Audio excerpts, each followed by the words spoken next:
Karen V Miguel. Hello, everyone.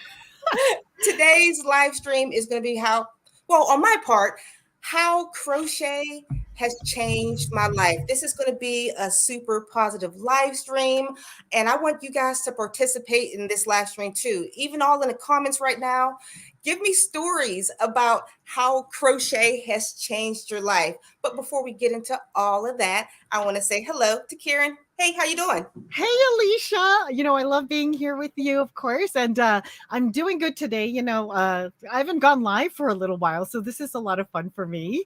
And I'm excited to talk about like inspiring stories about your like crochet too. And then too, I'm like, if you want to talk about yarn or any other questions that you have for either of us, I'd be like, I hope everyone is like ready to ask lots of questions. Oh, and before we start anything right now, I wanted to say a special hello to Melanie Williamson. I hope you're in the crowd right now. If you're in there, I see you. I see you. You just said, "Yay!" Hold on, let me Melanie. pull her up. Okay, well, I'm gonna be like so good. Oh, okay, you did it. Oh, see how good and fast you are at this. I'm Okay, so guys, I haven't did a live either. My last live was like the first week of December. I think I did one. Oh yeah, I did one with Hook by Robin. She's well. so wonderful. I had to do my famous crochet yarn drop. And you're like in this live, you'll see like the master and the Padawan. Did you watch The Mandalorian?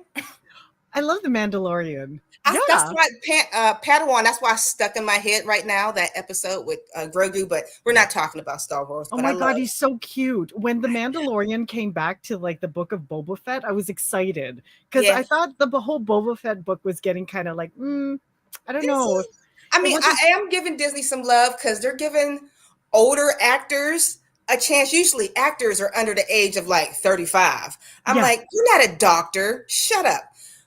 Give me somebody, the actor that plays Boba Fett. He's from New Zealand. He is 61 years old, and mm, I know. I he's know. yeah. Oh I'll yeah. take, okay, yeah. You know what I really like about The Mandalorian? They have the guy from Kim's Convenience on there as like a TIE fighter. And I'm like, go Asians. Oh yes. And he's like you said, he's like older, right? So I'm Yeah. like, oh yeah, like it's just like yeah, that's amazing. I think all they need now is to like put like Shang-Chi, that guy, like from have you seen Yes, of Shang-Chi? course. Yeah. Yes, okay, yeah. The legend So of. yeah, but the guy from Kim's Convenience, I'm like so proud of that guy. Canadian, what? Raise it up. Oh, let me hop into the comments real quick. Yes, please. Anybody, where you from right now? Give me some positive crochet stories, and let me hop into the comments and see who's here. You don't For mind? once, oh gosh, please do. For once, I remembered to bring my wine. Oh, I hope you all have something to sip on today, ladies. Okay, let's get this right. my Ting, am I on the favorite. right Oh line? wait, I was the wrong way. Bing. Whenever I see cherry, I have to go cherry pop. The song. Hey, Yes. I'm being weird. Hey, Alicia, love crochet makes me happy, and I love giving my projects away. So Oh, I love it. we've Oh, been and then we have talking. a little Canadian baby here. Just thought I'd pop that on too. Hey, hey, Canada babies. I wonder what'll happen if we both put a comment on it at the same Ready? time. Count of three. One, 1, 2, two, three. 3. Oh, Like me better. yours came up. I think I clicked Yeah. too late. I just want to say hi to Shelly, who's tried my new slipper pattern. Thank you. I hope it worked out for you. Is that on the Addy or are you actually, why am I thinking it's my slipper pattern? Alicia has like a bajillion No, slippers it's probably on. hers. I haven't did I'm an like, Addie oh pattern. yeah, my one slipper pattern on my channel. Of course you've tried it. All right. So we'll hop into, maybe I'll ask you a question first. Yes. So with crochet, crochet has changed your life. What was one of the beginning moments, do you think, how crochet changed your life? It doesn't have to be about business. It can be a moment of meeting people. It can be an experience, a feeling. Yeah. I think honestly, I'm gonna probably I'd probably say one of the first memories I have of crocheting because when my mom taught me how to crochet, I learned how to create like doll clothes. And literally all I knew how to do was chain and double crochet. I don't even think I knew what single crochet was. So that is like one of my earliest memories of crochet. And it's funny because it doesn't, like, from what I knew back then to what I know now, it doesn't feel like I've learned that much more. It's just that you learn so much more of what you can do with the stitches that you have. And yeah, and then when I learned, like, the other big pivotal thing for me was when I felt like, because all my life I was like crocheting just, kind of hokey stuff, Yeah, like, me too. the typical stuff that you make, like doll clothes and like purses for myself. And then I started trying to make other stuff, like things for like my bedroom and all that. But then when I realized like you can actually make crochet into like stylish kind of things, that was pivotal for me. And that didn't happen until like, that was before I even decided it was going to be like a business, or I tried putting it online or anything like that. Mhm. So I think that was the big ones for me. How about you? Okay, well, I'll tell my pivotal story. Why don't you work on the background and get the ticker at the bottom? Oh, yeah. Oh, I So, don't remember how to do that. oh, you go over to the right-hand side of your screen. Okay. I think it's called banners. Okay. You see it? This one? There it is. Yeah. Okay, cool, cool. Thank All you. right. So when crochet for me, you guys, if you've been following me for a while, you know I learned how to crochet when I was 7 years old. My grandmother taught me. And that following year, my family moved to a brand new neighborhood, which wasn't very diverse. Out of the hundreds of students in my elementary, K through sixth grade, I was the only person of color. I was the only Black girl there. My grandma, knowing this and knowing the transition from moving to schools with different friends and feeling singled out, I was able to sit with my grandma and have these like crochet lessons. And it helped me like calm my nerves while going through this. It seemed horrific when I was 8. I mean, I'm much older now, but those things you wouldn't realize. I think back, like, if my grandmother didn't feel like, oh, she needs something right now, let me teach her a skill, would I be here today? Mhm. That's what's crazy. I know, because like you remember when you learned that first skill, and to think it's brought you all the way here. Is your grandma still around these No, days? she passed away. Oh, and she's It's, looking at you and she's very, super proud, right? and that's another thing. Like when you have somebody who taught you something who's passed away, even though she's been gone for so long, you like lose certain memories about things. But Yeah. as soon as you pick up like yarn, you pick up look at a stitch pattern. I instantly remember sitting at the foot of my grandma's lazy boy chair because she always sat there and she had one of those crocheted where you put your magazines on the side of the couch. You'd have all her hooks right there. And she would keep all her yarn in like a garbage bag behind the couch because my granddad, old school, like, you can't have all that yarn everywhere. I wish my husband would. But you know what I mean? It was so Yeah. cute. I just want to say hi to Sylvia. Thank you for dropping by, my dear. So good to see you. But it's funny that you mentioned that too, because like, and when the effects that like crochet has on like your upbringing and your childhood, I remember when I realized that you can make anything out of crochet, Yeah. and when I figured out how to make a rectangle without dropping or adding stitches on. I was in grade, I think, like 4, and then I Mhm. decided to make a crossbody purse and Yeah. then crochet it onto, like, my mom was hemming my dad's jeans, so I took the jean rectangle and I crocheted onto, like, I sewed the crochet onto the jean, and I made a jean purse that was crochet on the other side. And How old were you? I was, like, in grade 4. Yeah. Oh, I started, like, because I would hack around. I'm surprised I never broke my mom's sewing machine. But then I went to school and, like, I was the only Asian kid there, right? So, like, yeah. and they, like, everybody was like, there was nothing special about me. I just went out and played. But then I remember when I wore my purse to school, I felt like that was, everyone's like, oh my gosh, where'd you get that? Where'd you get that? And I was like, oh, I made it. And then it was the first time people were like acknowledging something I did. And then when you feel kind of special for once.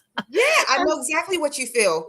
Like Yeah. And it sometimes was, when you're the only, you're like, you want to be in the back, but you also want to be seen for something other than what makes you different than everybody else. yeah. And it was like one of those times where I did something very regular And then it seems special to others. And I'm like, wait a sec, I could do something cool. And that's what I hope everybody realizes, that when you have a talent, a skill in art, you can do something cool that like not everybody can do. That's why I'm so proud of like my daughters and my kids when they go to school and they do something. Like my son loves playing chess and my daughter likes drawing pictures, and they get like people around them get excited when they kind of like will show their hidden talents. Yeah. Yeah. See, I'll get into what I want to say after this one. But Shelly Yeah. Love says, it was stress relief and it feels good. Now people request for me to make things to do and side hustle for me. So I love it. Right? That's the thing. And like I like just being able to like coach students, one of the biggest things I got to talk people out of, and this is the biggest thing. People are like, suddenly when people are offering to buy the things that they make, the beautiful things that they make, you got to get out of that mindset like, oh my God, they just asked me for that because they feel sorry for me. Like everybody, I'm telling you, I felt the same. Like, oh my gosh, you just bought that hat because you feel sorry for me. Like it took me forever to get over that feeling. But just like, I just would hope that everybody realized that you have a gift that other people may not have, and that it's your duty almost to put it out there in whatever way that you can. And don't be ashamed of it, because people will shame our craft like it's nothing amazing. How many people crochet? But Ivy Valentine says, crochet changed my life because it keeps me calm. It's good for anxieties. And it's so much fun to see what you can create with a string. Exactly. Like That's who exactly can make a piece of string into an entire garment, right? And yes, Catherine, that was you. And we all can do that. We're making things into things that people can use and wear. So there's like, I just want everyone to own that joy and like really like enjoy it. Remember how you said, crochet is something special. That's another moment where it changed my life. All my life, I dreamed I had a talent. I'm like, I wish I had a skill. Everybody I know has a skill. I'm like, if I just had this, I'm going to like run with it to the moon. And behind the scenes, I'm sitting there crocheting, not realizing this is a skill that could change my life. Once I realized this is something unique, I gained minus a stress relief, meeting people I've never met before. You're my first Canadian. That's so. You're my big first YouTuber. I don't feel that big, but You make my crochet. cool factor go really high with my kids. I'm cool. Yeah. I know. Like it's yeah. Being a YouTuber, it's so different, right? My kids don't think. Oh, did I pull that up or that was me? Oh, there. Okay, cool. Could you read it next for me so I can sip my wine? I taught myself to crochet using YouTube tutorials age 70 while hospitalized during COVID, not visitors. My first projects were all back loop only because I misunderstood the direction. That's like one of the hardest things to learn. I feel like once you know how to do back loop only, oh my gosh, you can cable knit, you can make anything, like you can make anything with texture, and you learn the hardest things first. Good for you. And I love that, even because I can't imagine being in a hospital during COVID. You can't contact your family. But I'm not saying crochet is the next best thing, but it was able to keep you focused on something else, able to create something with your hands when you're done. So now that I hope that you're healthy and better, you're out of the hospital. You got your nice, like, this is my COVID survivor blanket. You know what I mean? It's a keepsake forever, just because this is what you did during a horrible time in your life. Yeah. That's one of the things. There's always memories in certain designs that you have. Don't you find? Like the purse I made, and I think you remember that I've been crocheting for a while too. And then when my husband got sick, we had to go to the hospital for a lot of his like tumor treatments and that sort of thing. And I just brought it's so portable. You could take it. It's like a little package you could take with you that you can bring with you that is like your little piece. It's your piece. pack it. Like, Yeah. if you put all your crochet stuff together, you know that when you get yourself settled into a doctor's waiting room or a waiting room at the hospital, that you're going to be able to just enjoy what you're doing, and you could bring your portable creativity with you. That's why I love going away totes, because I'm like, I know that a lot of us, we do a lot for others. We bring it with us. We have to wait for special people who have appointments, and we sit there and we crochet, and it doesn't even bother us because you're like, okay, I'm going to finish the sweater. Yeah.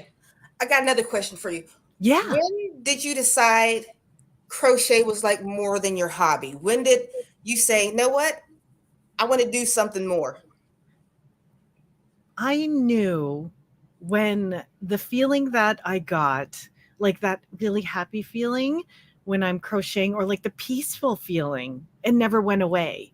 Like there are certain I don't know, there are certain hobbies that I would have that when I would be doing it, eventually I stopped enjoying it. Right. Yeah. I can't even think, like, I'll be honest, I don't love sewing as much as I like crocheting. But with crocheting 24/7, I can enjoy it as not like even. And do you ever find too, like when you're crocheting, you lose the feeling of being sleepy? Like I could pick up one last row. Right? Like I could forget, like I could pick up a crochet hook and a project that I'm like, okay, I finally have time to work on this at like 10 p.m. and crochet until 2, and that feeling of being tired is gone. Because I just want, like, you get kind of like energized just from the creativity of it. That's like, so how did I know when it was like more than just crocheting? I don't know, like that feeling, when I knew that feeling never went away, and yeah, that's how about for you?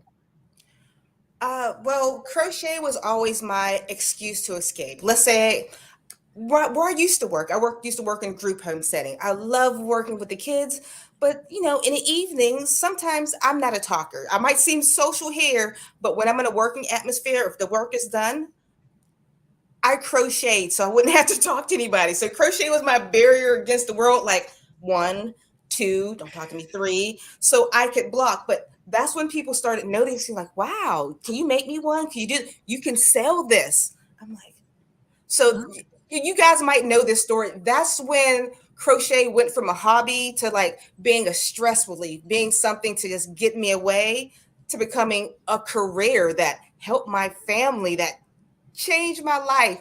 I don't want to sound like you know what? This is going to be a crochet testimonial. We in crochet church on Sunday. Right? Because of Take crochet. it to church. Man, because of crochet, during this pandemic, I'm able to help my son during school. I don't have to worry about where to find a babysitter. I'm not owing anybody time but myself. Everything is flexible and on my time, all because my grandmother taught me a skill when I was 7 years old. Now I have the freedom to do things I never imagined I can do. Exactly. Crochet has, like, my plans for my life did not include any of this. This was never on my top 10 to do before I die. Yeah. To me, crochet was like, okay, it was like, I describe this analogy all the time. Like, it's like riding a bike. Like, I can't believe I made a career out of something I always knew how to do. And it was nothing really that special until it was. Right. Yeah. And like for me too, like, I think one of the biggest pivotal things, like when did I decide to like do more than crochet? When I knew the feeling wasn't going away and I actually wanted to crochet for others. I was ready to crochet for others. But then when it turned from like hobby business to like, whoa, I'm going to quit my job and do this. that was like baptism by fire. Cause like, I still, even after I went to Hollywood and everything, I never quit my job. Like I was like, oh, I'm not sure this is going to be my full-time gig. It was when it just kept growing. And what I'm telling you, once you put it out there, it will keep growing, just like your Afghan. The more like you touch on it, the more it's inevitably going to keep growing. So yeah. Oh. All right, and guys, I know I'm about to hop into the comments right now. Yes. And if you have any type of story how crochet has changed your life, please put it in the comments right now. Put question marks in front of it so I can see it and pull it to the front. But This also leads me down to the ticker down below. If you guys want to know exactly how to sell your items, to make a little side hustle, vacation money, or whatever you want to do, Karen, I'm just a student. She was my teacher. Oh, She yes. can teach you how to turn crochet into a business. Right now, just book a free consultation call. It's down below in the link. So let me hop in here. Thank you, Alicia. That's sweet. And yeah. Oh, here, I'll read it for you. My mom Okay, thank taught me you. to knit because she was going on a trip and I needed dishcloths. Found crochet spoke more to me. As a guy, crochet freed me to explore my creativity. Awesome, Corey.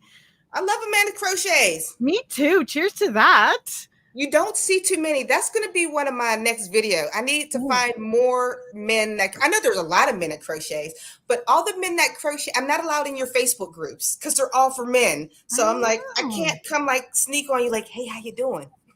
A guy won my last giveaway, one of my last giveaways. I was so excited. I think it was Tony. Tony, if you're watching, hey, I hope you're enjoying the yarn. So I love that. And too, like I find that a lot of people too, like crochet helps them a lot with things like depression or anxiety. And the truth is, like in this day and age, especially during COVID, people need an outlet. And if you already have that, it's probably helped a lot of us more than people who don't have something that they can latch onto. That's why I think that the interest in it has grown so much, because it's not that hard, but once you get doing it, it's absolutely beautiful. And it is addictive. I got one more. It totally is. My girl, unapologetically Mocha. My mom taught me to crochet when I was 10, but I didn't really take it seriously until 2018 when my parents got sick and I was taking them to doctor's appointment and staying with them during the hospital stays. That's what you were talking about. It's a sad situation, but you're able to create something during this painful event. Yeah. Like it's got me through like a lot of time, especially during COVID too. That was another curve. Oh, bless you. I'm sorry. Well, you know me, but halfway through this, my nose is going to start running. And just start doing this. Yeah. That's her rubbing her nose. I know her well. Yeah.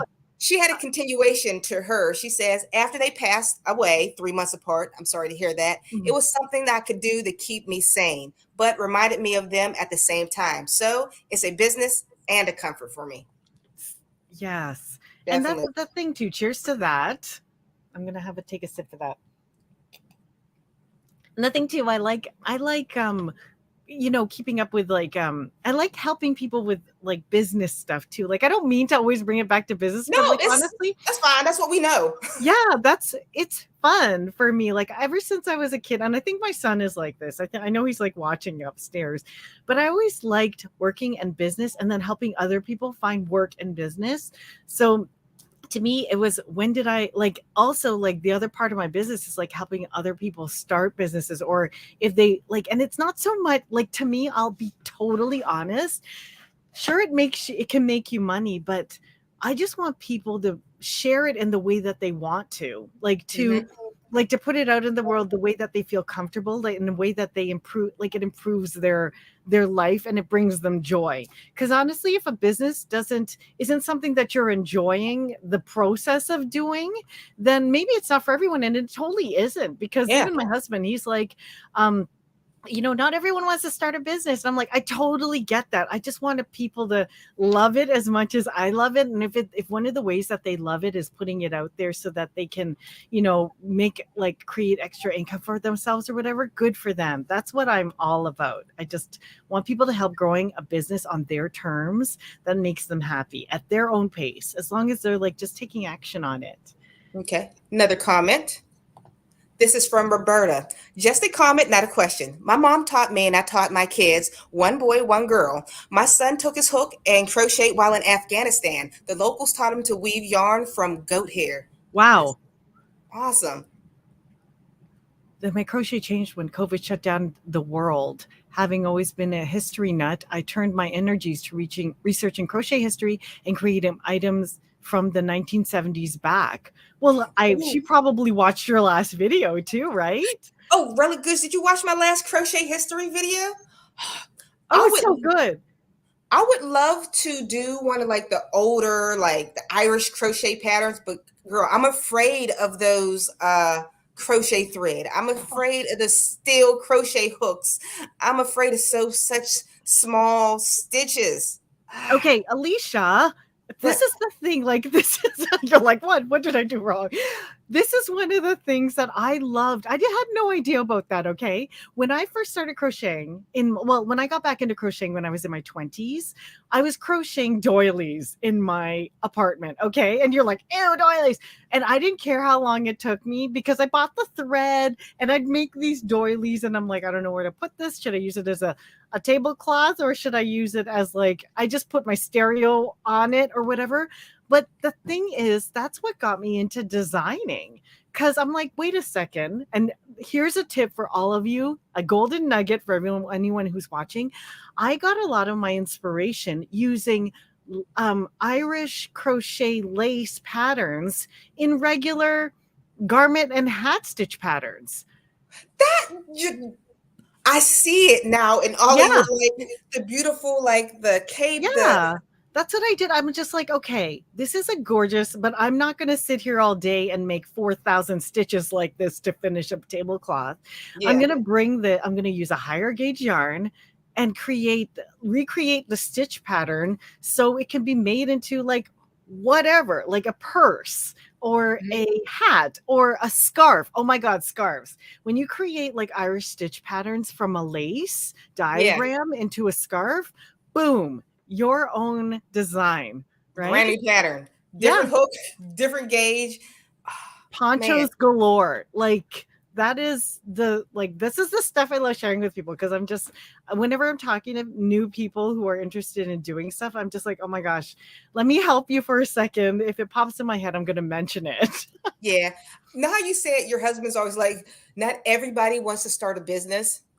That's my problem. As soon as I see somebody with a talent, my head clicks in a different direction. I'm like, did you try this? They're like, it's a hobby. So we're not trying to push you into a business, but yeah, I'm happy. But it's totally about like not like operating like not using your crochet as something that you treating it with scarcity. Like, once you start holding back, then you're not doing the art any favor. Because someone commented like crochet is an art, but once you start holding back in your artistic ability when what you make, then you start holding other things back. Just like whenever I hear an opportunity for someone who has a knack for it, you absolutely must capitalize on what it is that you do. Oh, do you have a comment you're about to pull up, or? No, I was just, my screen was saying new comments, so I'm missing ones. So for me, crochet, people see me online, like I say, they think I'm entertaining and fun. I am an introvert. I'm quiet, but this whole crochet thing, I realize I'm only quiet because I don't have the people like me around. I'm narcissistic. All of you are just like you are not. All of you love yarn. I need to be surrounded with people who love yarn. Uh-huh. So when I talk to other people on a regular basis, they just don't get me. So therefore, I'm not quiet. I'm not introverted. I just needed more like-minded people. I've met so many amazing crocheters, like people I used to like dream about meeting, you know what I mean? Watching online, like, wow, I would like to talk to you one day. And like, that was me and you. I remember watching your early videos and I'm like, look at her. She's just doing her thing. My videos were so rusty too when you were watching. I couldn't believe years later that we actually like became friends. Like, I can't believe it. Oh, everybody right now, how crochet changed our lives. What was it, like 2 years ago? Whatever. I always had my Saturday live streams, and Karen was always in the comments. I've always talked to you in the comments. You're my faves. I do get to know you. Look what happened. Right? She's my crochet best friend right now. Oh, I am so glad that she said hello on a live stream, and it's been like. I still remember when you invited me onto your channel, because I was like, it was a sip and stitch or something like that, and then and I had been sipping, and then I fell asleep and woke up again. And then I got back back on the comments. Oh my gosh. And then you're like, hey, Karen, why don't you just hop on one time? And I'm like, oh my God. Wait, here's one comment. Yes. Sarah says, crochet has given me something to do, something creative to do. It's relaxing. Learning new stitches pattern is mentally stimulating. I feel like I'm preserving a part of history. And you are. You are. You're part of history and carrying it on to modern day. That's what I love about it, because like you could see the way people are spinning crochet now, and or like designing with crochet, and it's on the runways. If you saw like Chanel's and Bottega Venetti's newest like 2023 line, there's crochet everywhere.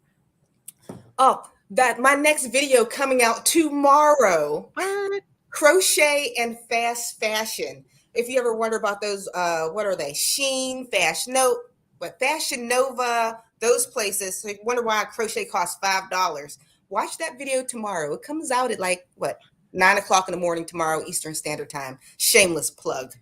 But I researched that.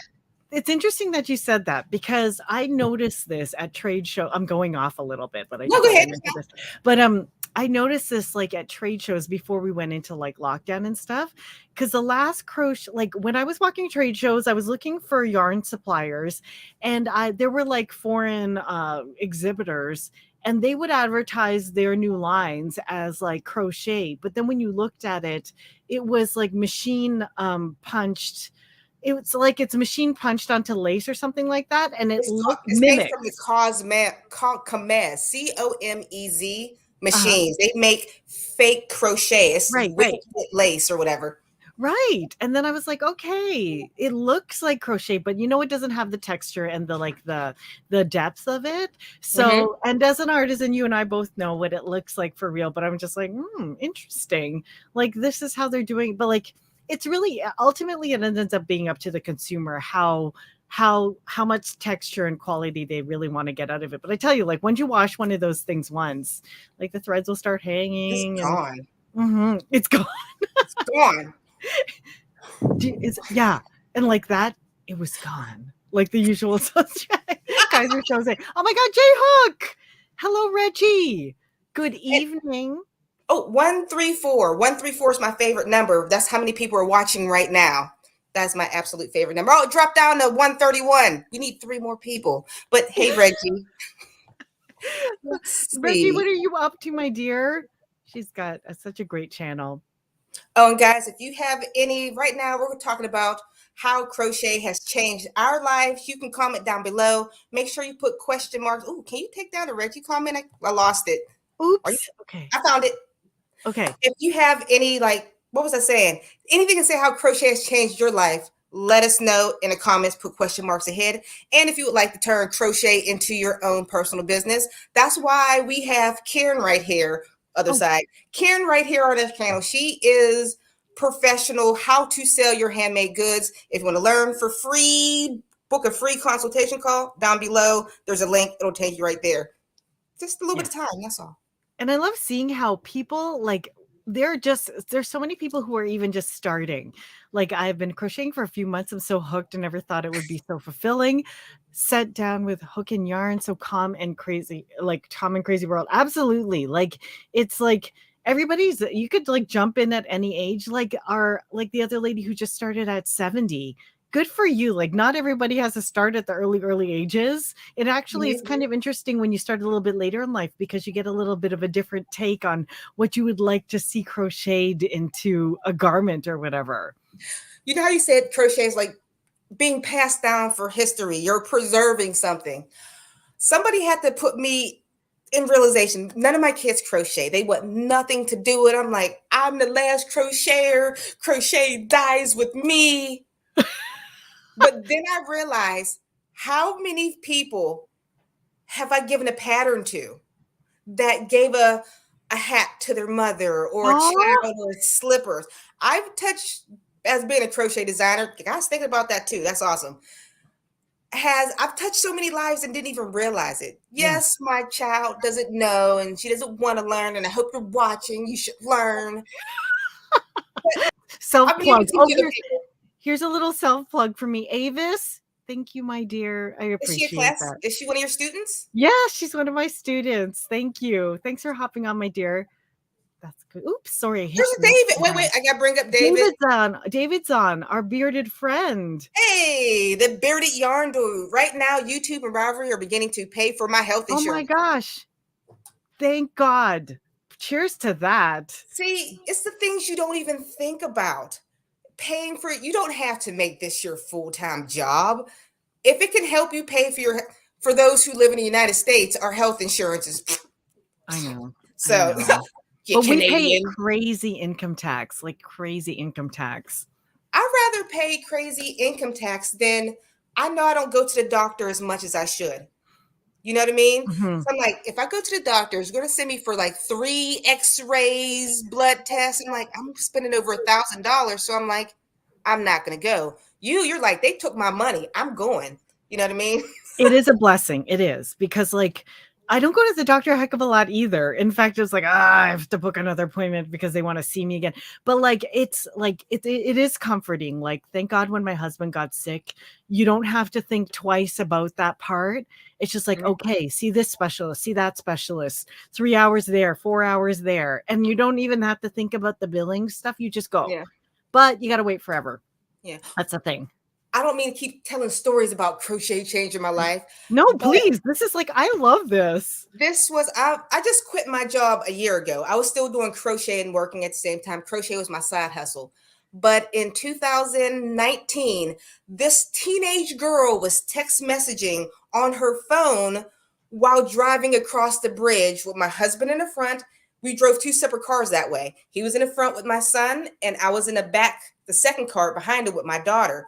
This girl hit him head on, Oh, bounced dang. off of his car, hit our car. My husband was out of work for like 4 months. Oh, We didn't have any type of emergency disability insurance, none of that. We had no income other than my regular job. But luckily, I had crochet to pick up that extra income. If I didn't have that during that couple months he was out of wow. work, because I remember when we was at the hospital, oh, well, one of his like 2 week checkup, the doctor said, "Yo, you'll be out of work for so many months." My stomach turned. I ain't Oh, rich, guys. My that's stomach turned. I've never felt this type of nervousness. I start burping in a doctor's office. it is scary. It is. And I have to say it's a blessing too, because when something does happen to your family, it's thank God you have that little bit to fall back on. Because I know during COVID, one of my kids was having difficulty. And I have to say I'm blessed that I had something to fall back on where like I made my life like I over like when I hit middle age, I kind of like shifted my life so I She's could be 32. I don't know what she's talking about. what are you talking about? I'm almost 50, but I know. 32. Thank you. You're But gorgeous. like But go ahead. I wanted to be around my kids more and help them out more. And thank God I could be there for my kids because just like if I worked as much as I used to and I wasn't there for my kids, you never know where they would be because they wouldn't have the support. Just being able to observe them that little bit more when they have like little nuances where you're like, okay, something's wrong. I got to make sure that I can help them and support them. Like I'm so blessed that I was able to carve my life out so it's more like that. Somehow our YouTube dropped 100 people just vanished out of nowhere. It goes to my views on your views because you're on your channel, like the Oh, wait, 141 is you because I have a like a smaller audience wait. But how did it? I just seen one for, but how did it switch back and forth? It just because like, I think when I'm fiddling with my mouse oh, it'll hop over to like looking at my analytics, but yours is way more yeah, yours is a little busier. man. Actually, I'm never at, right now we're at 140. I'm never above like 75, 80, 100 if I'm lucky. Right now we're at 141 because everybody loves crochet. Yes, Wait, my and girl we're Maria, fun, she we're says, fun. I ain't 49, I'm 21 with 28 years of experience. That's it. There's magic. There's magic My right grandma there. always said, I decided to take this on when I turned 39. I mean, she's 39 plus, so I will be 39 plus forever. It's not a lie. You know what I I learned. Go You ahead. know what I love though? Like seeing new crocheters that are like under like 30, like those 20 somethings that are making those It's so like fun. Harry Styles jackets and stuff. Like I'm like, oh my gosh, like the spin they put on style. I'm like, props to you. Cause like I just remember back when I was sewing crochet onto denim when I was a kid. Mhm. Like they're doing that now, right? They're giving it the young spin and the They interesting are, thing.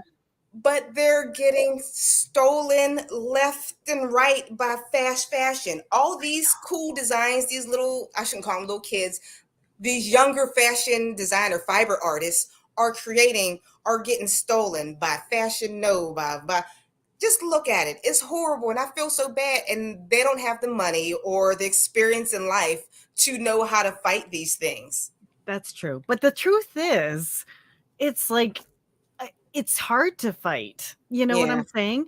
Like my girlfriend, like she blatantly got stolen. I think I told this story before about how her skirt pattern Yeah. was stolen. She found it. Do you guys have winners there? No.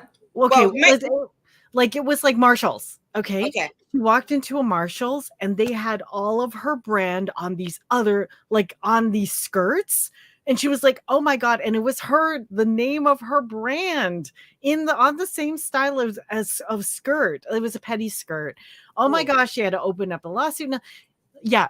Young artist, like us, Yeah, us like young artists. handmakers, young artists, you can't fight that. But you can create faster than anybody can copy you. It's Yeah. so true. And you only have, but if someone breaks a trademark or copyright law, you absolutely should do your due diligence and go after it. Hmm. But like when somebody, like if you look like Givenchy and then like Alexander McQueen, I mean, they copy each other. There's Yeah. this whole like old thing called like steal like an artist, and it's not really stealing, but who didn't as an artist look for inspiration from one another, right? Inspiration is different than just outright copying. True. That is true. Like if you're Your poor copying, girl, she's an indie designer. These are a oh, big business that stole from the little man. I know. Yeah.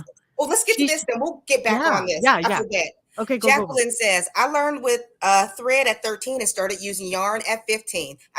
It changed my life when people started asking me to make things for them and paid me. So it helped make ends meet.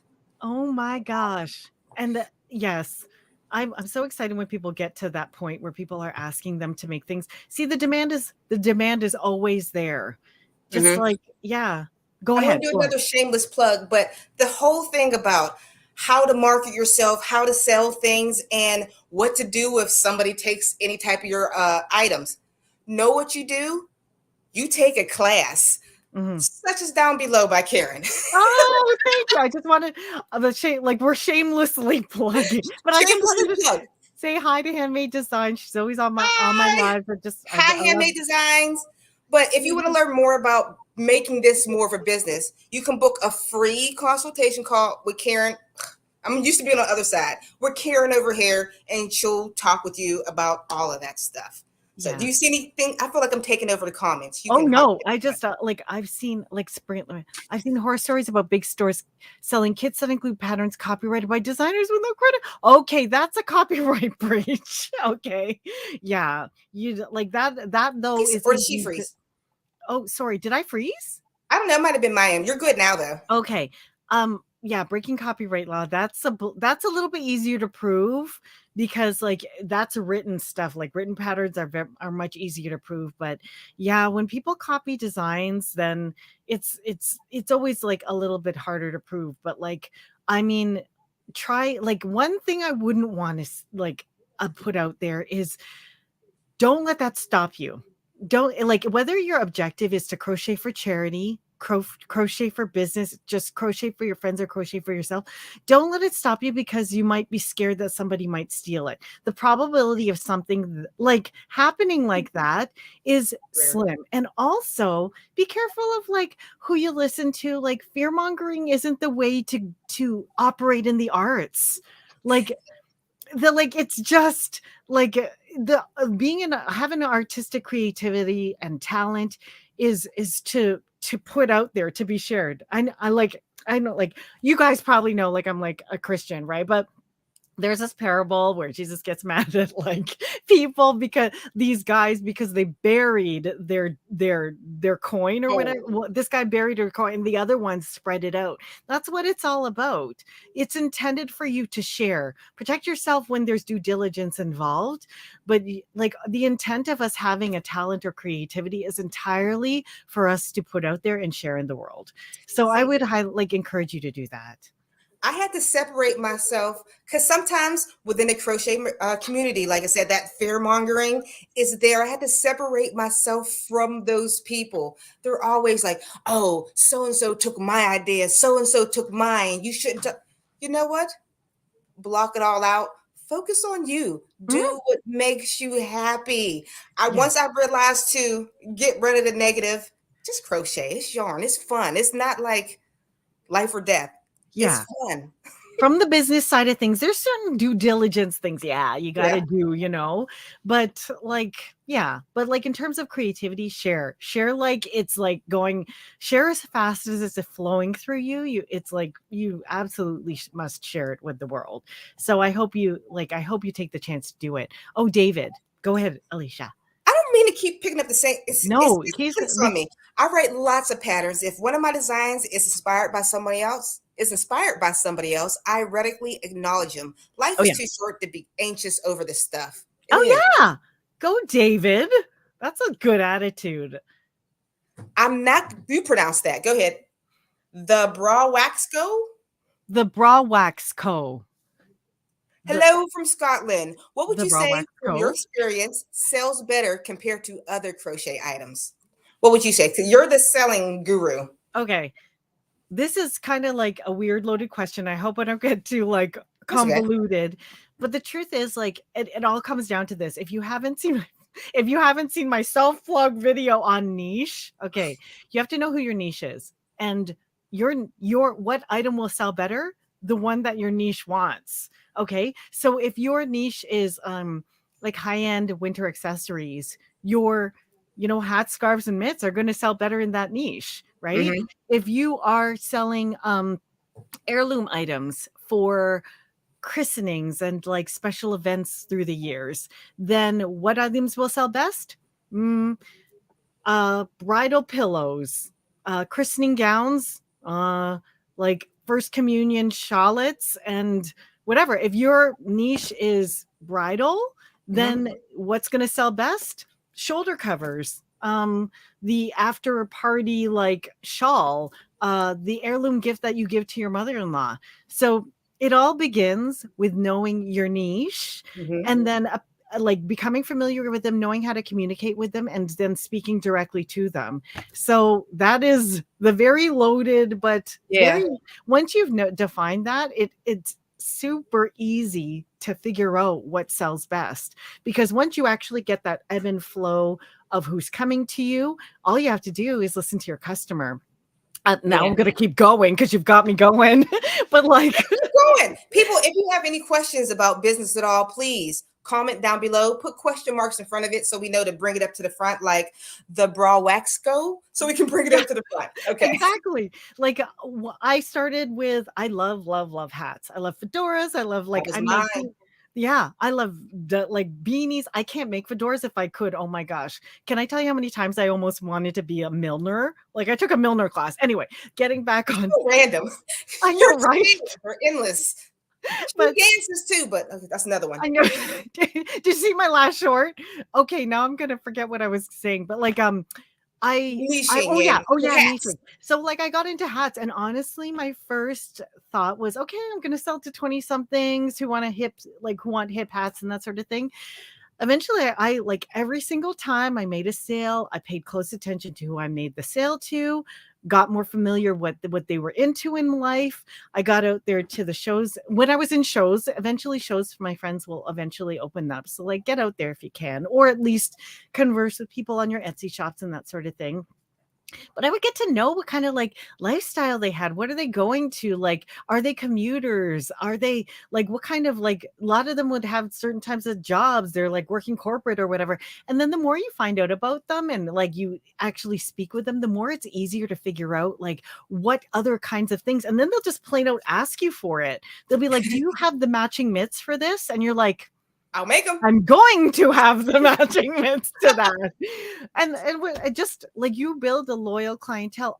That is exactly how I made masks. Okay.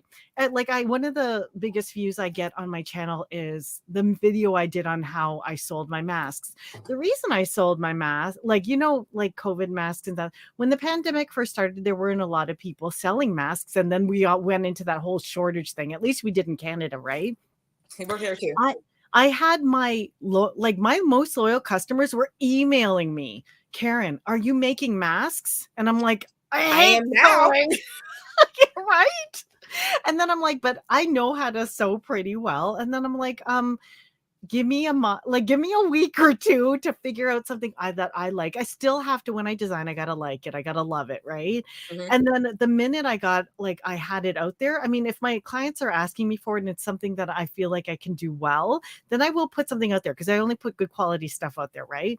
Yeah. The minute I sold, that is the fastest $4,000 I've ever made in 2 days, right? Yeah. It's just, and it just boom. I wish I sold hats that fast, but it was just.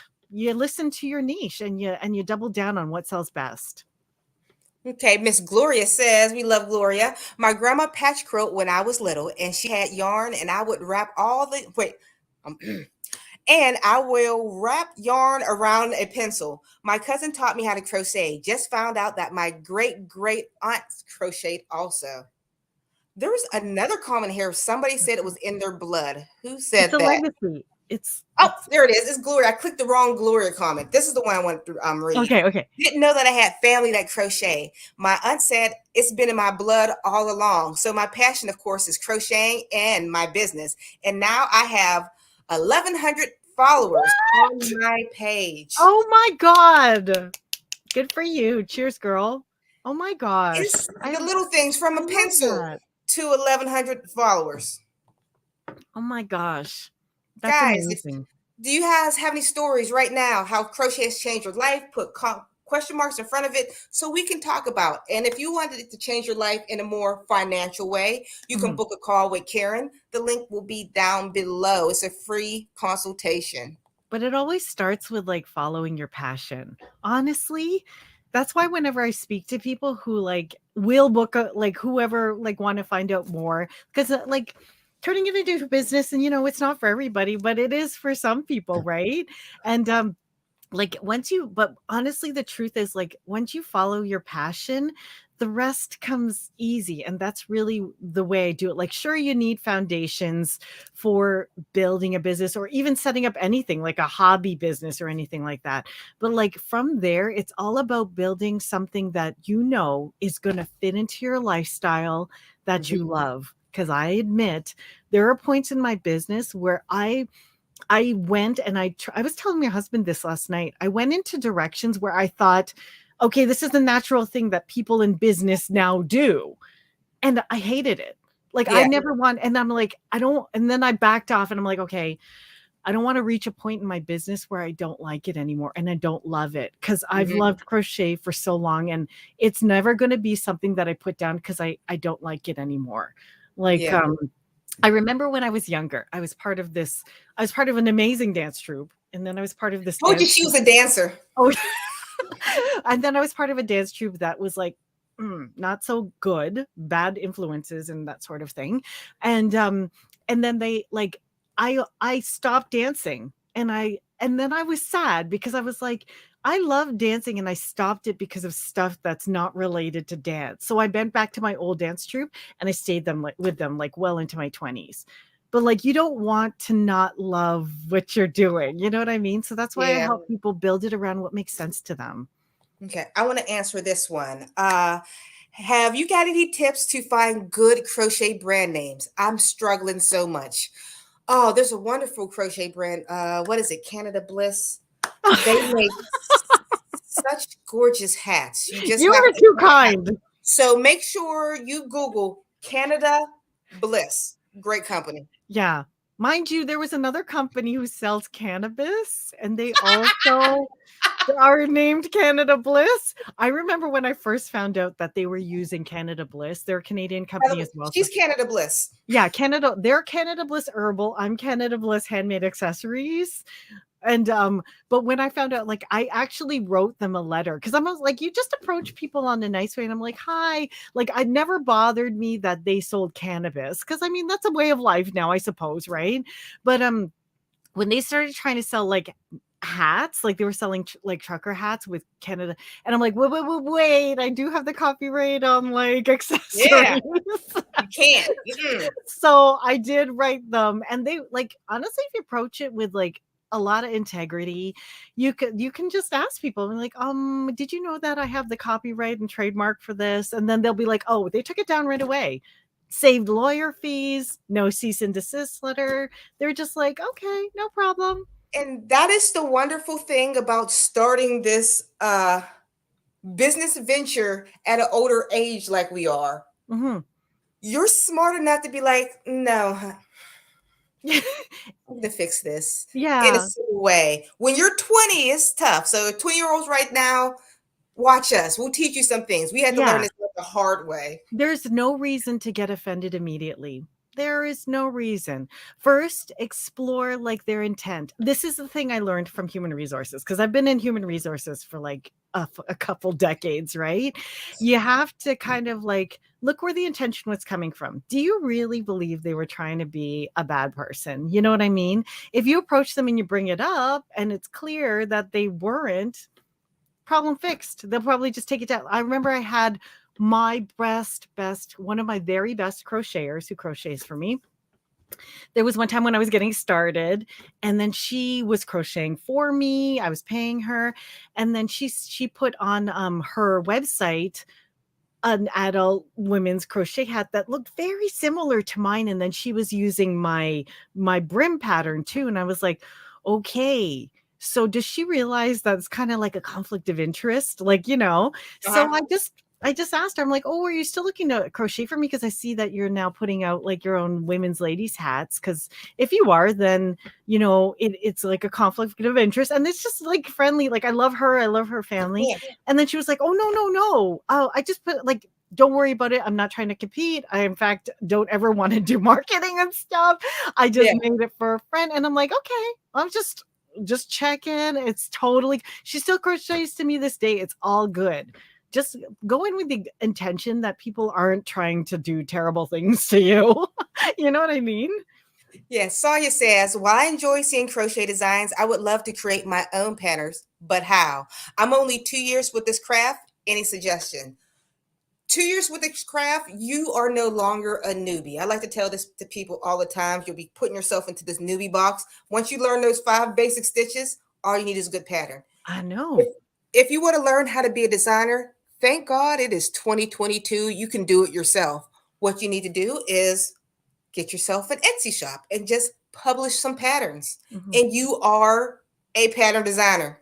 You don't have to mail into, magazines we used to have to do to get things published. Gosh. I still have my crochet books. Oh, I reorganized my studio.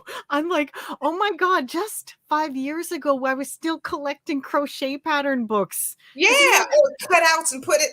No, everything's online. You can be a crochet designer right now. It doesn't take anything. It's not difficult. It sounds difficult, like, oh, how do you do it? Write a pattern. And if you don't know how to write a pattern, what I suggest to do, follow a lot of other patterns. That's how I learned how to write patterns, by reading other people's patterns. Alicia, let me build on that, okay? Go ahead, please. Like, I can already hear the, like, everybody like, okay, but there's so many crocheters out there, so many designers, everybody's making, why should I even bother trying to start? You know, the like, Alicia is like, she's the first advocate of this. You learn those first 5 stitches. You know what happens is once you inject you into that mix, that's when your brand is made. Nobody is you plus everything you make. Okay. That is the part that makes a unique business. And so never are you copying. Like, you may make something that's reminiscent. Like, how many ways are there to make a hat? But there's only you and that hat, one of you and that hat in Yeah. this world. So just got to remember that nobody's injecting the same originality as you are. Yeah. But if you copy someone, yeah, okay, that's why there's a problem. And another thing, when you're venturing into this, give yourself some time. She's like, I've been doing this for a year. I've been doing this for 2 years. I've been doing it for what? Now 7, 8. The only reason why I'm successful right now, I just never stopped when other people just said, I give up. I just kept going. I just waited for all other people to fall off. Yeah. Well, I think one of the big things that helped me was I found my like community. Like I found people, like you said at the very beginning of this video, like you found people that you surround yourself with that make sense in your life for what you're doing, that are supportive and positive. I think that's one of the biggest things that I found helpful in my life. Because there was one time, like I was growing my Canada Bliss business. I'm going to be like totally honest here, is that I was growing the business and I felt like, okay, if I'm going to create an original business, I totally have to do this all on my own or else people are going to like steal my ideas or whatever. It never helped. You expand your creativity by having like an ebb and flow of energy and creativity with others. So don't be scared to like share your ideas and find community and talk back and forth, but you have to take action on what you're doing. Because I do see a lot of people just hop on like, and mind you, I am on Facebook groups too. I love Facebook groups. I love the people on them, but that's not where I spend all my time. Like I just, like if you spend your all day and you never actually work on creating your business or working on your business, then yeah, you're gonna get stifled. So just keep in mind that you also have to take action for things that you want to create yourself. Yeah. And I want to talk about, now we're still back on how crochet changed my life and how having a crochet business for me. Yes, we talk about how tough it is. You have to pose, write patterns. But when I look at it, and I've worked in the regular work world and I've worked I still don't know what my title is now. I'm having trouble with my taxes. They want me put me in a bracket. Like, what are you? I'm like, crochet maven. I'm a crochet maven. I just lost my train of thought. What was I I'm sorry. The crochet maven threw me. Oh, but because of this, when I get upset or I'm frustrated, I can close my laptop, I can put my yarn away, and I can take a break. When I have to go to a doctor's appointment, I don't have to schedule around anybody's hours. When I need to I'm on my own time. Yeah.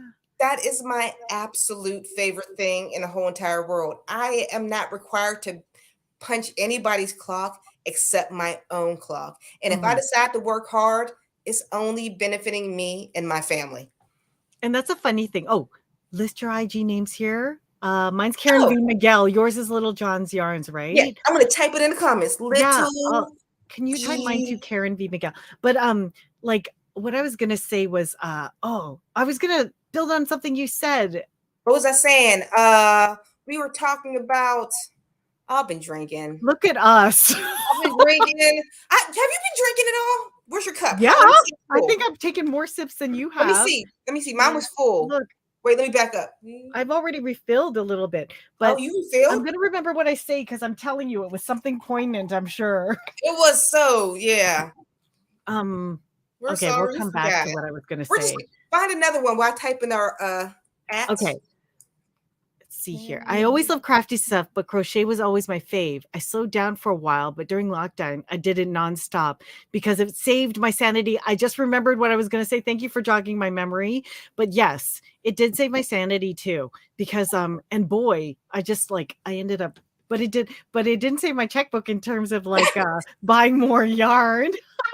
Oh my God. Wait. Here's what I was going to say. It's the funny thing is like you're saying like you can put it down when you want. The thing is like, I crochet for orders. Like I just got out of my busiest period. September through December is like insane for me. That's why I was like, oh my gosh, like how am I going to run Canada? Oh yeah. They don't know what type of business you have and why are you having these orders. So explain who you are and why you're having these orders. Oh, okay. Well, I have these orders because I have a company named Canada Bliss. Hold on. Here, I'll show you really quick. Bliss. I'll just Google it myself and then share my screen. Hold on. Oh, wait. Canada Bliss. While Since she's we're looking it up, doing, she has this awesome handmade, what is it, crochet apparel? Is it yes. just hats or? Oh, here we go. Here we go. Let me Okay, see she if I has can it. share this. Uh, this is my, okay, I'm going to share the window. Where's this? Okay, sure. Okay, here's my company, Canada Bliss. Here we go. I have an online company. And the way it got started was because I was asked a little while back to bring my hats to the Golden Wait, look Globes. at them famous people. And Girl then got famous people in her hat. I'm sorry. Go and back it to then you it got professional. on to people like Whoopi Goldberg and Viola Davis and Yara Shahidi and that sort of thing. And then so I I grew the business. And so to this day, even during COVID, it's still fairly busy. But my busiest season for orders happens over September and December because it's cold up here in Canada and the US. I get a lot of US Yeah. orders too. But the funny thing was like, okay, I'm filling orders. I'm like sending them out to across like North America and that sort of thing. And you know what I did when I wasn't filling orders? I crocheted for me. Like I was like, I want to make something that I like. So I was like, I made myself like, well, actually, I have a small Addy addiction now. Yes, nice. I'm Keep addicted talking to about my it. I'm addicted to my Addy machine. So I was making like I made the shrug I just recently put and like I've got some, I'm like I'm gonna share these patterns with people. They're so much fun. If you don't have an Addy, if you can get one, get one, but they're like so like they ship really slow right now because of like supply chain issues across the world. But they come from Germany. This isn't even a plug. I'm just addicted to these Yeah, Addy things. we are not getting any money for this. You I just know. place the handle and it knits. I know. And it's just like I love these Addies things, but like I just honestly, when I'm not busy, I still like making things. I'll make costumes for my daughter's theater. Like I just yeah, I was still crochet on my time off. Did I stop screen sharing? Yes, I did. Okay. Yeah. Here's one from I'm back a little bit. We're kind of behind. I love to create my own patterns. I just finished one yesterday. Just got to get it written. However, I'm unsure you can make a business on beaded scrunchies. Alicia, would you like to comment what you think? Like if we were You can make consulting well, the like beaded one just scrunchies. beaded scrunchies alone. No, when I no longer sell my own handmade items, so my information might be dated. That's why I said make sure you take Karen's class. She's awesome at it. I started making everything and anything until I narrow it down to my niche. My niche was hats. Mm-hmm. I've made horse cover harnesses. I've made tops, pants, everything. But eventually I narrowed it down to hats. I never started saying, I'm only going to make hats. You might start saying, I'm only going to make beaded scrunchies. You never know. But if we were to like talk about all the ways that you could monetize your ability that got you to the point where you're selling beaded scrunchies, one, you could sell the physical product. Mm-hmm. Two, you could sell the pattern if you wanted, or a variation of the pattern. So you're not selling the exact same thing that you're selling. Mm-hmm. You could run classes where they teach you how to make beaded scrunchies. You could teach other people how to make beaded scrunchies. You could expand your category for beaded scrunchies and like do headbands or ear warmers or like other things that are in like the hair accessories category. You could crochet onto hair elastics, There's so flowers. much. Oh my See, gosh, that's why that we're are gonna do theme it. based. Yeah, just it all starts with who you've probably made. Okay, so yesterday I got it written up. Okay, so you've written the pattern up. So it seems like you're selling patterns. So yeah, you could expand your hair accessories patterns if that's the way that you like to do your business. And whatever pattern that you don't, if you're having it listed on Etsy, don't expect Etsy to bring you thousands of sales. It's Mhm. not your needle in a haystack. But don't worry, there's so many other free ways to promote yourself. Make sure you post it on Facebook, not your regular page, but in Facebook groups. They love free patterns, and not just in one Facebook free group. Myself, I'm a YouTuber and I'm a member of 60 Facebook groups. And when I posted Wow. this pattern, yeah, I'm nuts. Now I feel behind. Girl, get on your Facebook groups. I have it set up. I post Monday through Friday, 5 groups a day. It's detailed.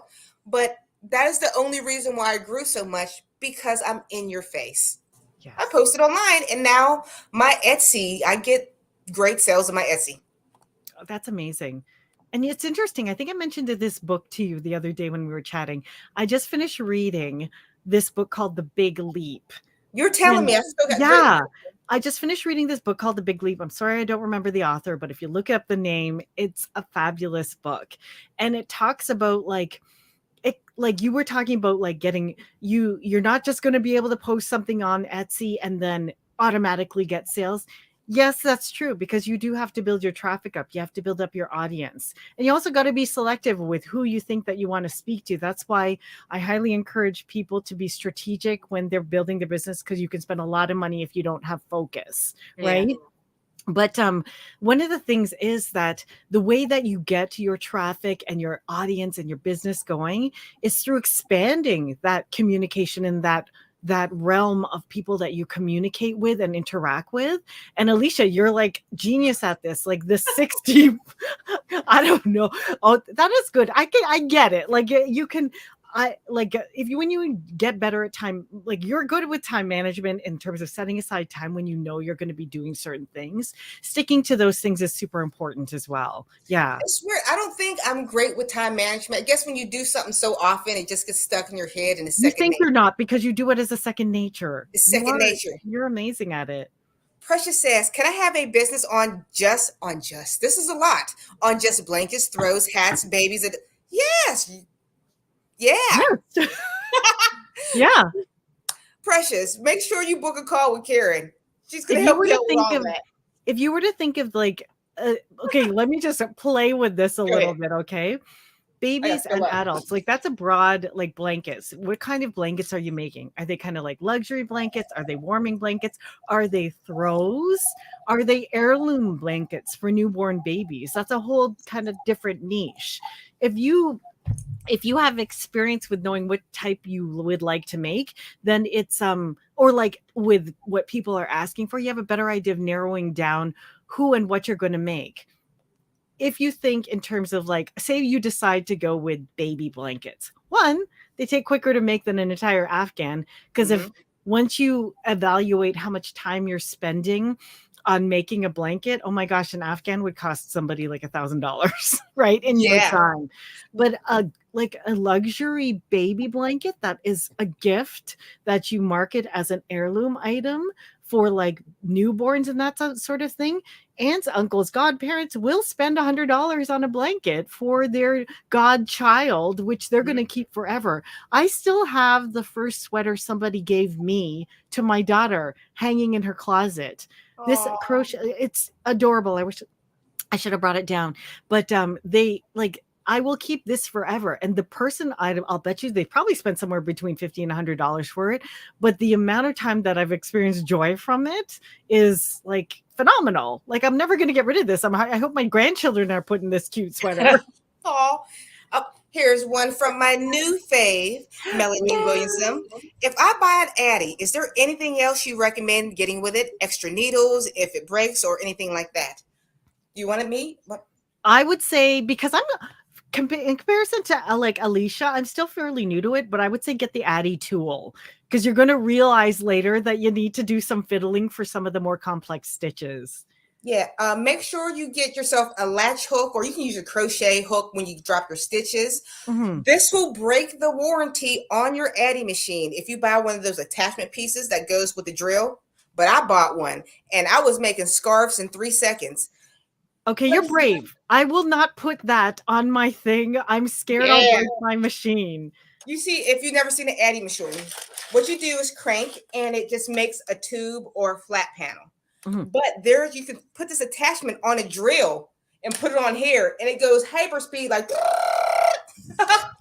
and I love it, but you have to be careful. It can break your machine. It breaks the warranty. So the only thing I would have to say is don't add one of those fast drill machines unless you have a good handle on tension. If Oh you don't, yeah. if you're not comfortable with tension, because some acrylic yarns do not work well in an Mhm. Addy, and if you're not already comfortable with adjusting tension and knowing when your machine's about to snag, then do not put a machine on it, because if you hammer a drill onto it plus put a yarn that the machine doesn't like, you will like it's gonna grind your gears. Yeah. That's my Speaking of, this is what I have, Maria. I have the drill. I don't know if I have the piece. Oh, you talk. While I dig for this yes. piece, I know I Yes, have that's the the piece. have you Here guys it is. seen You the said the YouTube, talking more. TikTok? I can't remember of the person that connected her Addy machine crank ankle to the yes, everybody, there are a number of people who do this. It was And me. yeah, and You it put this cranks on a out drill and it hats. turns it. Yeah, it cranks out hats, scarves, whatever so fast, but make sure you only put a tool on it when you've had experience with that yarn humming through the machine, like you know that this machine will work nicely with. Yeah. I personally recommend I love Loops, and this is not a plug. I'm not a sponsor for them or anything, but I recommend Loops and Thread Soft and Shiny. It's like my favorite one for that. Yeah, I really like it. I How about thought you you? were about to recommend the loops and thread circular knitter. Did you know they had that? Oh, It was what's the name? Michael's. It was a Michael's I've circular. It seen it. was I crap. wouldn't recommend it. I heard people don't like it. It was Yeah. horrible. Sarah says, "Is this the book, The Big Leap: Conquer Your Hidden Fears and Take Life to the Next Level" by Gay Gay Hendricks. Hendricks? Yes, that's the book, Sarah. Oh, that is so good. Let me just look quick on jump on my Audible. Big Leap, The Big Leap by Gay Hendricks. I get the Take Life to the Next Level, unabridged. Yes, I love this book. I listen to it when I'm walking my dog, when I'm done praying at night. I like listen to it all the time. Oh, It'll like yeah. Go ahead. oh, like I said, by the way, if you guys have any questions about business or you want to talk about how crochet has changed your life or just tell us a random crochet story during your lifetime, put comments in front, question marks in front, and comment down below. But Awesome. Carrie says, I have over 100 beanies and ear warmers for sale on my website, but no sales. Just booked an appointment is obviously needed. I have So over you'll be talking to 100. Carrie tomorrow. But no sales, just booking. Okay. I obviously, okay, 100 beanies and earworm. Carrie, I'd be interested to know what sales you have made on your site, because if you already have your like ear warmers and that sort of thing on your site, there's opportunity. Yes, there is. There is opportunity. We just have to dive a little deeper. And it's just a matter of like peeling the onion. If you ask like Avis and Catherine, they're on the feed right now too. Like they have dove in deeper and just approached it in a different way. And you'll find that once you know your niche, you know who you're speaking to, you look a little bit more into your analytics, and I'll help you with that. Then you get more specific and it's way more efficient. I'm all about efficiency. Okay. I'm like, I have to say, I'm resourceful and I'm efficient. I'm no like genius or anything like that, but I like to be efficient with how I direct, like I help people with their business. I wanted to say this because, guys, when I say talk to Carrie, it's not because she's my friend. It's because I paid my own money and took her class. One simple thing that has helped me so much: email marketing. Oh yes. I had an email list with 3,000 people, and I never, ever did anything with it. And she's like, what the heck? What are you doing? And I learned how to take these just random people on a list and sell to them. They're just my soul people. They get to hit, well, book a call. That's all I have to say. She helped me. That changed my life. Just as simple as that. There's a lot of other things, but that was one of them. That's the thing too. It's like a hidden thing, because like people are like, oh, I made sales, but I don't have a list. It's like, you don't have a list of people you know have already bought from you. Like all you have to, like I show my students how to go to places that they already have, they don't realize they already have clients and people, like an audience. It's interesting. I just spoke to a friend of mine, and I don't know if she's watching right now, but hi Sylvia, if you're watching. But she was saying, oh, I don't do a lot of stuff online. Okay, my friend, and she was asking me to code, like I was helping her through it, but like she makes over she's like makes over like 10K a month. But I know. But she's like, she doesn't think she has an audience. It's where you are most often. She's amazing at communicating directly with the community in person because she's always out there in person. That is her biggest audience. But if your biggest audience is Facebook, if your biggest audience is like Instagram, then you're leaving like opportunity on the table if you're not already communicating with these people. You know what I mean? Those are the people who are going, like, you probably know already love the things that you make.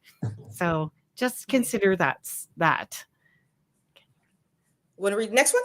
Yeah. Can you make a 2-color hat with 1 color on each side, blue one side and black the other side? Is this for an Addie question? Because yes. And if it's a crochet question, yes. Because you can crochet anything. Yeah, you can. It's all about just dropping the color. That's all. I shouldn't say that's all to make your question sound trivial. Just Google how to change colors, or just carry the color underneath the row. Okay, yeah, because if it's Addie, what's the term used when it's double? You know, when you make a long tube and then you put the tube into the other tube for an Addie? I don't know.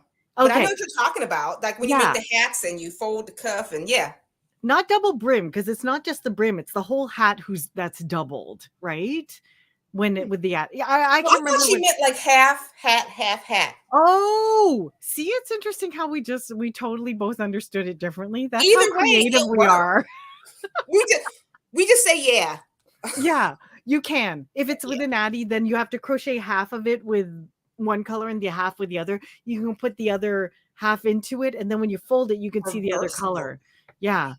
But if it's crocheting, yeah, you definitely have to count your stitches and then do the other half when you're making it in the round, right? Yeah. Yeah. That sounds like work. That's another story. Let me just read the next one. Yes. Crochet has helped me out. You read, I've been drinking. I can't Quite do a it. lot of anxiety, and it's taught me patience as well as perseverance in a great way. To gain self-confidence, finishing an item is the best sensation. It is. I love finishing, but then also I'm sad when I finish because I'm like, now what am I going to do? Do you ever get that feeling?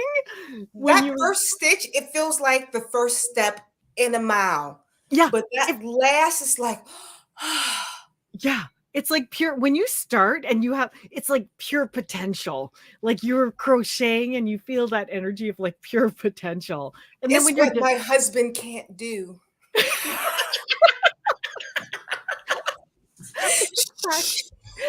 Exactly. But yes, I admit too, like I love crocheting, just to kind of bring myself down a notch. I do that and yoga, and it's one of the things that centers me. Because what's the best way to keep yarn from tangling? They're called they're all upstairs.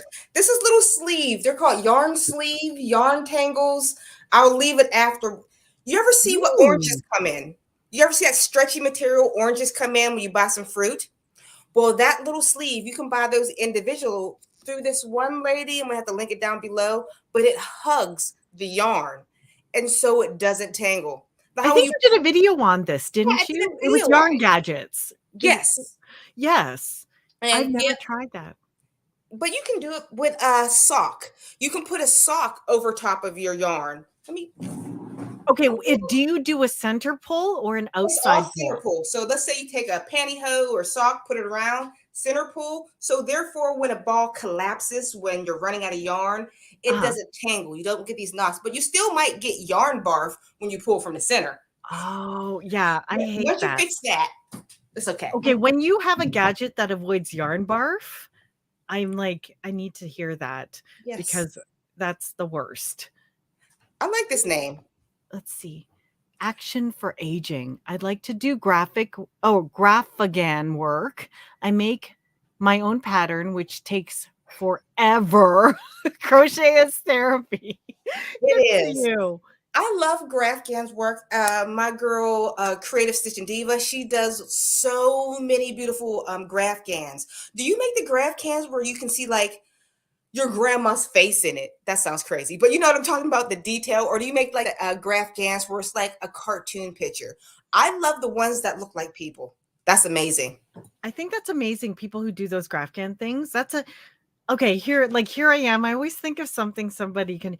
Have you ever considered? Do you have an Etsy shop, Grafcan person? Because if you, oh gee, Your house on fire. it is. Let me mute. Oh my gosh, that is so Okay, loud. here, go see. Go see.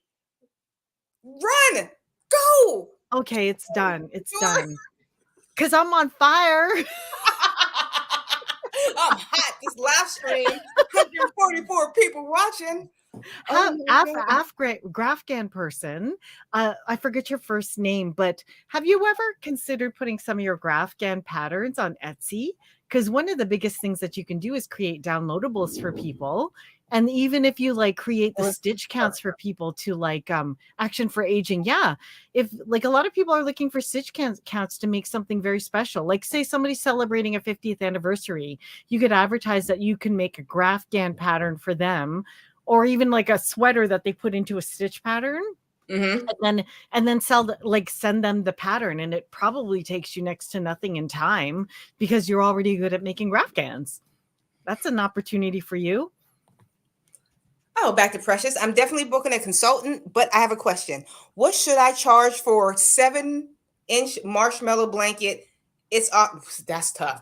Yeah, pricing. This is one of those things. I've never seen a 7-foot marshmallow blanket before. I don't know what stitch you use. I don't know what it sounds amazing though. It does. You put weights in it? What type? And a yarn didn't stretch? Girl, yeah. I don't know what that costs, but they need to pay you a couple hundreds of dollars. Are you using like roving?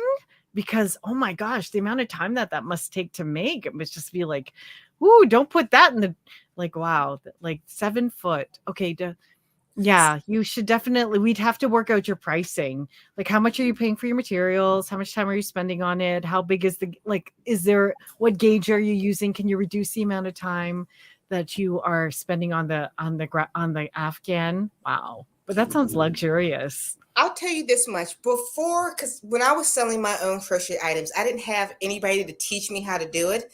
So let's say I would make something, I would charge I would always undercharge. They'd be like, I made something. I'm like, this looks about $45 worth of work. And then I would start crocheting and realize this thing cost $3,000. And for the next time, if that item ever sold again, I would price up. And if you're making this, I'm hoping you already have a person in mind for this. Yeah. So you should already have a price. Because sometimes it's hard to be like, hey, you want this weighted blanket? And you don't know if there's a market for the weighted blanket. Am I making sense? Can you rephrase that to make it sound better for me? No, I think it makes perfect sense. In fact, you know what's jumping in my head? And I can't remember if you released this to members only or if you actually already released it. The video where you're like, there's an inquiry about making something for you. Like, oh, that's tomorrow's video. Okay. Sorry. Okay, everyone, you have to, first of all, you got to become a member with Alicia's membership, because the videos she comes out with and shows you ahead of time are hilarious and fantastic. But watch her next video, because there's Do you want to see it? That answers this question. Go if you can show it. I think it's one of the cleverest, most funny videos. But then again, I think you're funny all the time. I'm not funny all the time. This is a cheesy video. Okay, you can share the screen. It's so good. Show the clip. The clip where you have the conversation. It's just the beginning. It's so good. I love your outfit. Would you be able to make me one, but in the color blue? I hate when family requests crochet. They're so cheap. Don't worry, I'll be able to pay you. So what yarn costs about $4, and maybe you can throw me in a hat. I'll pay about $10, and you can keep the change. It's going to cost more than that, and it's going to take more than 2 scans of yarn. How about $200? $200? Look, that's still cheap. We're identical cousins. I was trying to help you out. Crochet isn't even worth that much. If I wanted to, I can get that online for $20. That's it. Alicia. Oh my gosh. You're hilarious. I'm cheesy. That's what I am. No, man, you should have gotten into stand-up. I sit there for 8 years like, how am I going to keep the audience interested in my videos? Oh my gosh. Okay, guys, you got to watch our video that comes out tomorrow because that clip is in it. And I thought that was so funny. Oh, wait, we should go back to the thingy. Oh, wait. Let's Yeah, do you this see my one. kitchen. Close that. Yeah, sorry. That's funny. So let me just scroll. Oh, darn. So awesome. Hilarious. And she is hilarious. She's naturally hilarious and she won't admit it because she's humble. I made the word weighted. I may have used the word weighted incorrectly. I just a heavy blanket. It's the stitch is marshmallow. Oh, okay. Sorry. Oh, that marshmallow stitch. You need to charge twice as much for the marshmallow stitch. Do you know what that is? No. A marshmallow stitch. Okay, you know how you can you make a cluster stitch? You can put like 3 double crochets together. Okay. For the marshmallow stitch, you can put like 10 double crochets together. Then on the reverse row back, you do a 10 double crochet decrease. Yeah. It puckered and it's Okay. That's a yarn eater, eh? Is a yarn eater. To move this much, you need like all your yarn to get it. Wow. Yeah. Well, yes, we could just let me just see here. I just finished a hanging towel for new customer, and I'm going to start working on something for St. Patrick's Day. That's my girl. That's my girl, Catherine. Cheers. Always thinking ahead on the occasion. Catherine has a calendar too, where she plans ahead on what occasions are coming up. Yes, good for you. She's expressive. That's you, my dear. Who, That's me? Alicia. Yes, you. Oh. No, somebody told me that once. I think it's because I work with children. Somebody's like, why do you do that to your face? Or like, why are you so... I'm like, we were talking about that. We can't get Botox. Yeah, because then how would we do all I can't not be expressive. Like I can't get my point across. I'd like jump out of my skin. Like, can't you see my eyebrows rising? Yeah. We really, really love crochet. Like that would bug me if I couldn't be like, we really love crochet. I'm going to get back to crochet. Karen and I talked about this the other day with Botox. Did any of you guys watch that new I Love Lucy with Nicole Kidman? I thought it was pretty good. But where she got me, where you cannot be Lucille Ball if you cannot raise your eyebrows. Come on. You couldn't have relaxed for like 3 months for the role to get in the character? Jeez. That's so funny. Oh, hey, we have a personal question. Sure. Are you ticklish? So where and who is most ticklish? Please answer. I don't know. If you go first. Am I ticklish? Yeah. I'm ticklish like pretty much. You're like, okay. I'm ticklish, yeah, pretty much everywhere. I'm ticklish anywhere, but I am a stoic ticklish person. If you tickle me while you're looking at me in the eye, I'm not going to laugh. I can hold this until you're tired. But if you surprise me, I will squeal so loud. I'm ticklish. Oh, here, look. This person is standing up. Hi, Alicia. I knitted a sweater as a girl for my mom. Well, as a gift for my mom. My cousin plus size woman, whom I hadn't heard for 10 years, wanted one. I told her $150. She said $60. I said buy. That's right. You know what? If they think that they can, like, honestly, if they want to, if they've seen it at Walmart for $50, they absolutely should get it there. You know what? And when they say that, I'm going to finally have a video for you to post for them tomorrow. Why their stuff at Walmart is $60. It is child abuse, human abuse, labor, slavery.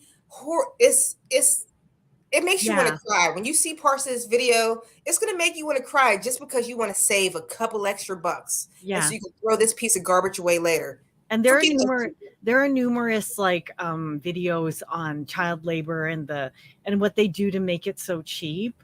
And they don't take care of the factories, the infrastructure in their buildings.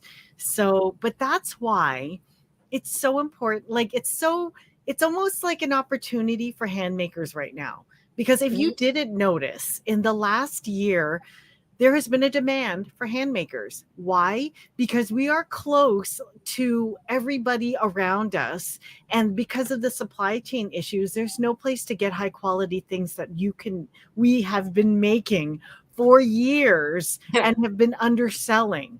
Okay. Like people, if they want a luxury scarf, how are you going to import that? You know how hard it is to import right now from anywhere in the world? If like right now, Ask the Canadians. yeah, well, maybe it's because it's so hard to get it into Canada.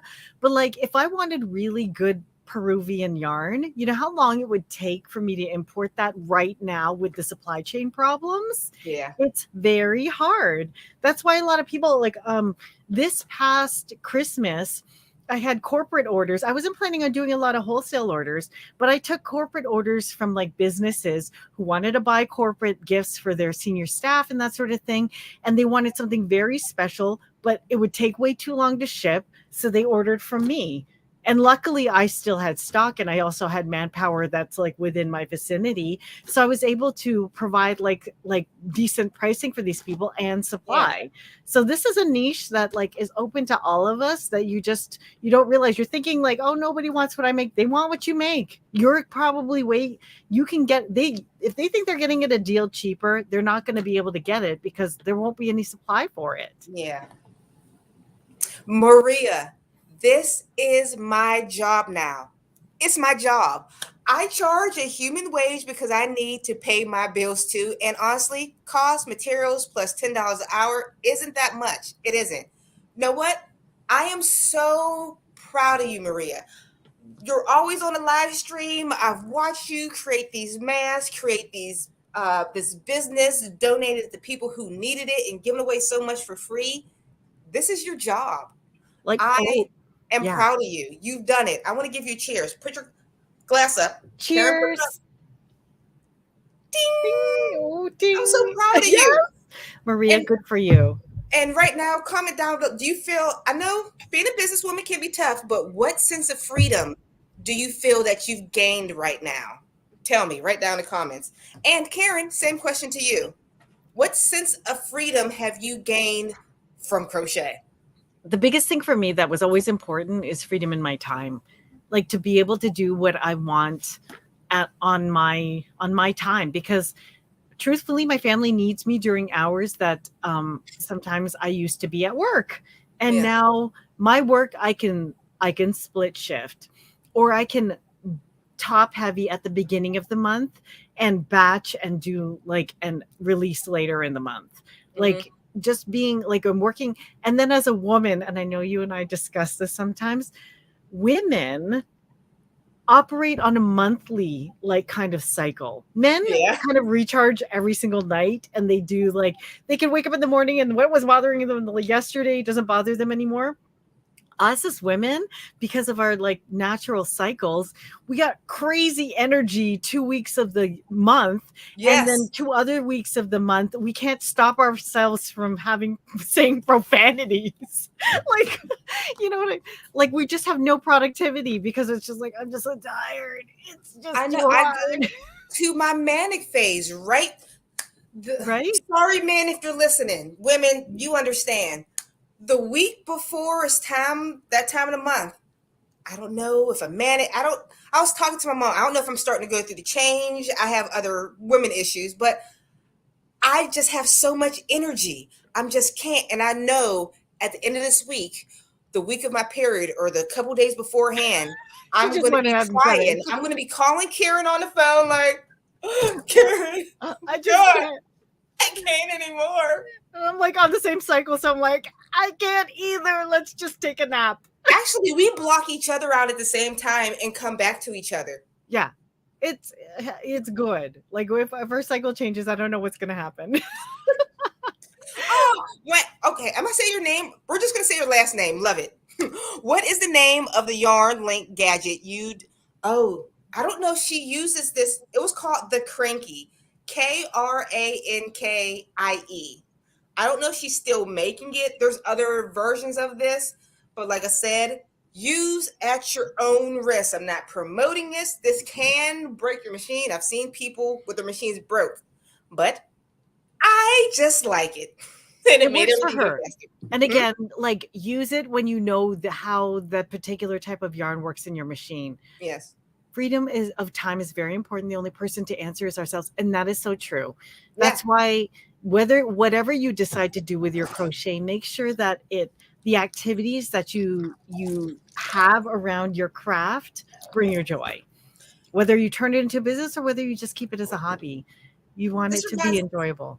It reminds me of a story. My mom reminded me right before this live stream, because it's the future. I always call the present the future compared to when I was younger. My grandmother, she taught me how to crochet. She always wanted to sell her crochet, but unfortunately, when I came around in the 80s, she would give me like these crochet oven mitts and these towel holders, and she would make me go to my neighbor's house, and like I was selling candy, but I was selling my grandma's crochet. Like, I have these oven mitts. Would you like these? And some ladies would buy and be nice because I was a cute little tiny kid. But then I thought, like, if it was only 2022, how much my grandma was so much more talented than me in crochet. I'm just a basic crocheter. What could have done? Guys, there's so much opportunity right now just to make money. You Right? can be your local area's crochet guru or sell around the world. It doesn't matter. Whatever you choose to do. Oh my gosh, the fact that you said you did that, you'd be like using your grandma's crochet. You were a salesperson since you were a kid. You were totally door I to hated door. it. I'm like, I don't want to go to my neighbor. She's like, you can keep half. I'm like, do you want these? Okay, you're like, okay, half. That's pretty good. And she was selling them for pennies. I think I got over my fear early of selling too, because my parents made me get paper routes since I was 12 years old, and just asking people for money at the door, like it just there's a certain level of like you already pass your threshold of asking people for money when you're like, can you please pay your $5 newspaper bill? And they're like, we don't have the money right now. Come back next week. And you're like, you do? It's like I haven't been delivering papers for your house for like 2.5 weeks with no pay. I'm 12. Yeah, please. I'm 12. Just pay your bill. I think this one's for you. Okay. Yeah, there we go. How do you become a contract crocheter? I love to crochet, but I need to get these items out of my house. Contract crocheter. It's not exactly. Go ahead. Yeah. Okay. No, what were you going to say? And then I'll answer. I was going to say, we never put it as a contract crocheter, but what you did is basically hire crocheters like her. She'll have to find somebody like you, not you in particular, but expand if you can. Yeah. Maybe I'll just talk a little bit about contract crocheting. Like, okay, VJ or wholesale. Just go to wholesale itself too. VJ, I would say, like, in terms of contract crocheting, you want to be making what people are going to buy. Okay. Yeah. So leave it up. To become a contract crocheter for other people, you probably want to approach them by email or DM them, ask them if they need crochet help. Okay. But the other thing is, I'm going to answer this as a crochet employer. Okay. So how do I hire contract crocheters? I'm going to be completely honest. For my students, I build efficiencies that work for them. For me, it's a priority that 1, I don't spend a lot on shipping. 2, I don't spend a lot on travel when it involves picking up and getting the product to my place so that I can finish the item and then get it out for orders. So for me, and I can only speak for myself, it really depends on what kind of business you want to run as a business. But I hire people who are closer in vicinity to me. Because if anything, like if I have a huge order and one of the things that you can capitalize on when you're a hand maker is the speed and accessibility that you can get the product to your client, right? So if my crocheters are closer to me, and I've hired them, then I know that I can go pick up product faster or it can get to me quicker. Like hiring people that are very far away or even in another country doesn't make a ton of sense for me unless I'm making tons of stock for a huge order that's going to be like way, way further out. So how do you become a contract crocheter? Approach big businesses that are more or less established already, that get a decent flow of business, and then find out if you can crochet what it is that they like. Because what I used to do is hire people who used to crochet like me. I would audition crocheters and I'd see if their crochet looked similar to mine, because as an accessories company, you have to make sure that your specs are always like similar. Okay. So that's why the measurements have to be the same. They have to come out at 10 and a half inches the same. And that's what, so like consider that the person you're working for is going to be looking for that same kind of like those same kind of specs and detail. That's why also I found one time an amazing contract crocheter, but she was also left-handed. And I'm like, darn, I wanted to hire her so bad, but her slant of the pattern went the wrong way. Yeah. Yeah. I can't send 20 hats that are the same to one boutique with some of the hats going this way and some of the hats going that way. So that's just some insight in what you need to be looking for if you were to doing crochet work. Okay, Martika. Hi, darlings. Crochet saved my life. I learned 3 years ago on YouTube because of my sickness, and I had to stay many hours at home and big. I'm very big and huge in Spain. Sorry for the bad English. Don't worry. I translated. She's from Mallorca. Oh my gosh. That's amazing. What time is it there? See, when you're outside of the Canada and the United States, you got to give some time. I love to know, like, are you up late right now in Spain? That's awesome. Was there a question in there? She's no. Thank you for tuning in from Mallorca. Don't forget to follow me too on Karen V Miguel. Sorry, I'm just shamefully plugging. Karen V Miguel, you're an awesome crochet business guru. I always say this. I wish when I started selling crochet, there was somebody to lead me on a correct path. Like right now, I wish there was someone to lead me. But know what? Now you're teaching other people the way. You're our, like, I don't know. You're our Moses. Thank you. Moses. Thank you. Spread the yarn water. Help us through. I just love doing it. So it's my pleasure. 9:45 in Germany at night. Not bad. It's after dinner. Cheers to you. It's our aperitif in Germany. Yeah. We'll probably stay for a whole 2 hours. We got 15 more minutes. What do you think? Just to round it out even? Yes. I always see crochet in Neiman Marcus. Have you seen crochet there too? I have. We don't I only have a Neiman Marcus like Last Call, is it? Neiman Marcus Last Call near me. I don't have a mainstream Neiman Marcus near me. Yeah. It's not like I shop there because I can't afford it. I shop at Last Call. Yeah, you can go there. The Last Call. Last Call, that's where they have their the stuff that doesn't sell or whatever, or their Last Call. But what was I getting at? I don't know. I forget. But sometimes me and my husband will go there, especially when I was selling my own. I would take pictures of their crochet items. I'm like, this is when I would steal their stuff. I'm small brand. It's okay when it's backwards. I'm like, I can do this better. I can do this with Line Brand. you know? But to this day too, who doesn't use inspiration for your creations? You know what I mean? It's like I still watch fashion shows and get inspiration from them. That's how I get a lot of my inspiration. I'm like, oh my gosh. That's why she said Neiman Marcus, a crafter's grimoire sanctuary. She was a contract crocheter for Neiman Marcus, but she had a spelling mistake. Oops. Okay, back in TBE 1980s, I was a contract crocheter for Newman Eisen. She said it wrong. See, it went down here to this one where she said, oh, wow. Well done, you. So you have insider knowledge. Girl, you have your own crochet business now. Share. I have a question. What is anthropology? Yes. Do they hire regular people and pay them well? I told you this. Did you, or did they pay sweatshop slave labor? Here's a big reveal, my friend. Anthropology, when you go shop there, it looks like they have their own, it looks like they build from, they collect from small designers, right? Yes. And this isn't anything bad against them, right?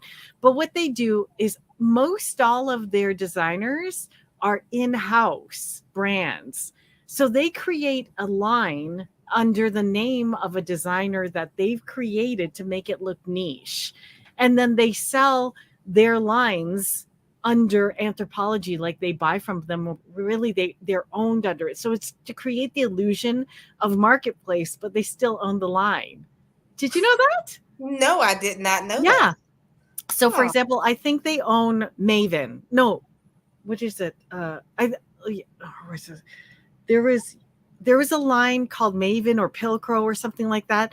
That's their own in-house brand, but they create the illusion of designer underneath the in-house brand, and then they mass source based on that.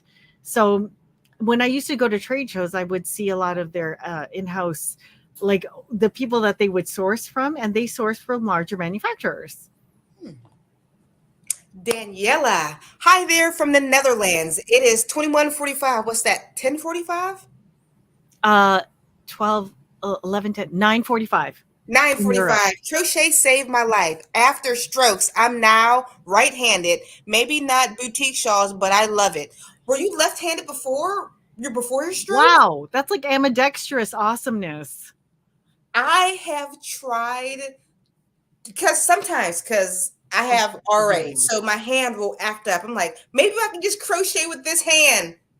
I had to learn tennis as a left-handed person, and it's hard. There's certain brain functions that just don't happen on both sides. It's not. Sylvia, homage. Oh, see, okay, Sylvia knows. I know Sylvia's one of my regular YouTube live people, and she's she's in sales too, so she knows the industry. She's been in it for ages. Girlfriend, you're so I love this community. So okay, this person loves you. You can read it. Karen, I've been watching your channel for 3 years, and Alicia always but sub after a while because you both inspired me. Thank you. Oh. Thank you for subbing. I appreciate that. Please sub me. I love subs, right? I'm almost at 5,000 subscribers.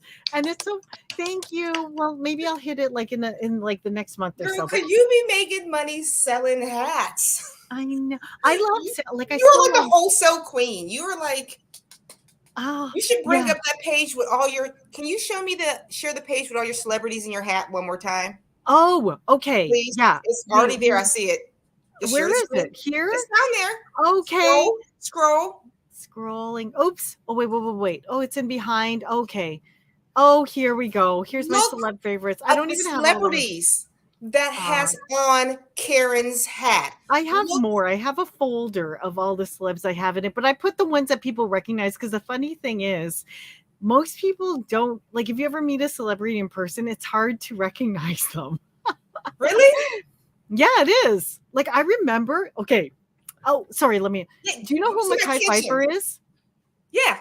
Do you know Mekhi Phifer? Okay, I met him at the Golden Globes, and I remember when I met him, some people come with an entourage of people, and some people don't, and some people you don't even recognize. Okay, but I remember Mekhi Phifer, no entourage. Okay, I think maybe his business manager was with him, but he was in some other room. He hasn't had any movies or whatever, so maybe that's why. So well, he was at the Golden Globes when Divergent was nominated because he was in Divergent, right? But he was walking around, and then I remember I was just it was not busy at the time that I saw him, and then he walked up to me, and I was literally I just saw him. And I went, oh hey, you literally, and he's like, hey. And I'm like, you're famous. Do you want to see some hats? And he was just totally chill. And I'm like, you want to try this hat? And I was like, yeah, what you got here? And I'm like, oh, here's this. And I ended up getting a photograph of him in a red hat. And then we took pictures together. And he was I think he liked my assistant because she was this French girl that I brought with me. But anyway, he totally hung out with us for 20 minutes, half an hour. He's like, I like your vibe and all that. So I'm like, just hanging with celebrities, you know. No, but it's funny because some people are celebrities are just truly regular people. If you treat them like regular people, they're like regular people. They are. They're just. Well, the next time I run into a celebrity, I'll just treat them like regular people, you know.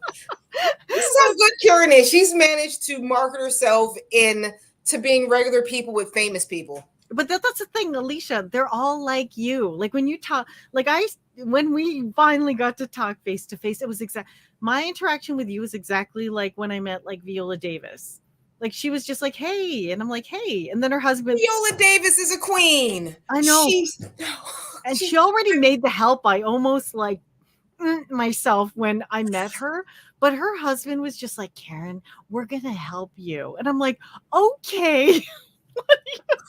Oh my God, I love you both. See, I'm like Knit and Crochet Tiger. Whoopee! It was that Whoopee! I couldn't. I'm like, Viola! Is that, Whoopi was more like, don't get weird on me, all right? Like she looked at me like when she, and I'm because like when the producers brought her to me, I was like, oh my, and then like I usually don't geek out because I know they feel uncomfortable when you do that to them. But I was like, and then she looked at me like, don't freaking geek out on me because I won't like it. And I was just like, hey. She stopped you. Wow. She's like, calm the F down. Yeah, no, I was just like, I had to calm down. And she was very cool. And she let me like, and then after that, I'm like, do you, I'm trying a hat, whatever. That's hanging with celebrities through crochet. Yes. But honestly, whether you're meeting a celebrity or you're doing a craft show and someone walks in your booth, you greet them, you give them a warm hello, and you show them what they want to see. It's exactly how I treat each and every person who wants to like see what I've got to make. And that's how you do the same thing. But let's give some love to our Southpaw crocheters. It's hard out here for Southpaw crocheters. It is. I learned, somebody told me this. I thought this was the most extravagant thing you had to do to follow a crochet video. They put their crochet, like they would watch a YouTube tutorial for a pattern and place their laptop in front of a mirror so they can follow along to the crochet tutorial.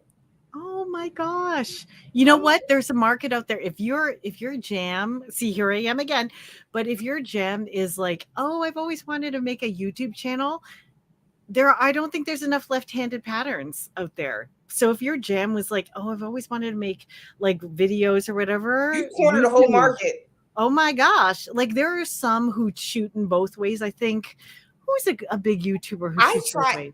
Isn't Bella Coco? Or? Maybe, yeah. Bella Coco will shoot left-handed and right-handed. I think she's ambidextrous. That's one of the ways that she also like gets her views up. They flipped the tutorial.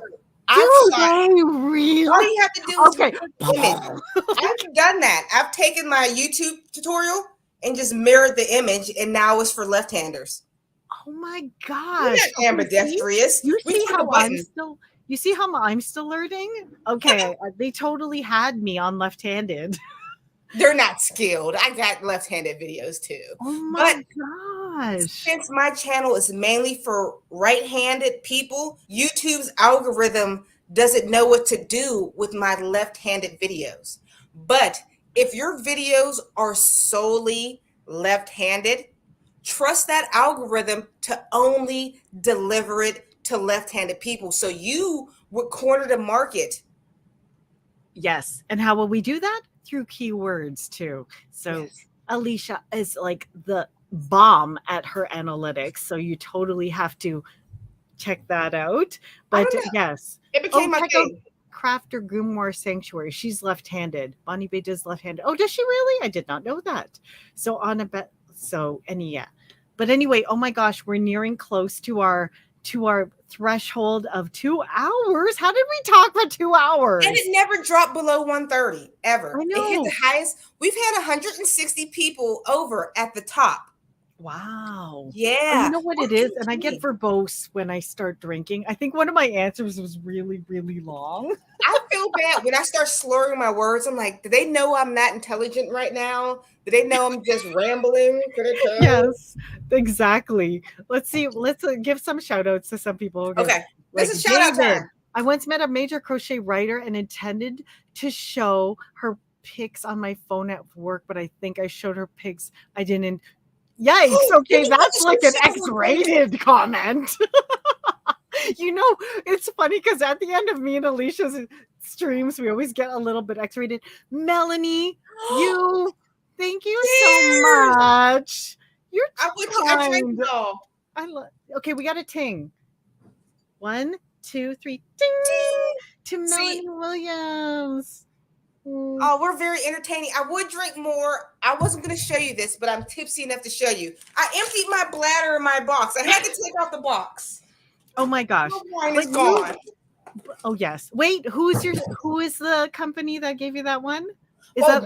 No, I drank all that company's wine. This is my own purchased wine. Luckily, Bright Cellars, I did a sponsor through them, and I received 6 bottles of wine. I drank it all. Me and my husband.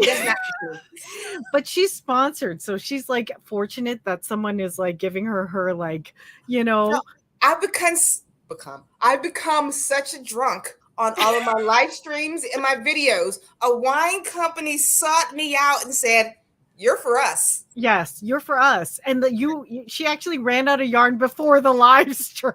Not yarn, wine. Wine and yarn. They're equally as important in our lives. But anyway, Alicia, did you want to wrap up? So I'll just ladies and friends, if you want to book a time with me to chat about anything related to things you're trying to build with your crochet business, feel free to below. And Alicia? And don't forget, I wrote this down. There is a live workshop. When is the workshop? I just wrote it on a note. Your live workshop. Oh yeah, I have a live workshop coming up on marketing strategies for your business or like crochet business on February 10th on my channel. So hop over to Karen V Miguel and don't forget to set the reminder for the live stream on February 10th, which is Thursday. That whole workshop is free. Yeah, it's free. So just hop on and I'll show you like different marketing techniques for different stages of your business. And if you're still wondering, if not, feel free to book a private free call with me. And then we can carry on the conversation from here to there. Yes. All right, guys. Thank you so much for joining us. Book that call with Karen if you want crochet to change your life. It's changed ours, and I've taken her class, and you're my best friend now. Yes. All right, guys. So I guess we'll see you. Bye, folks. Mwah. Mwah.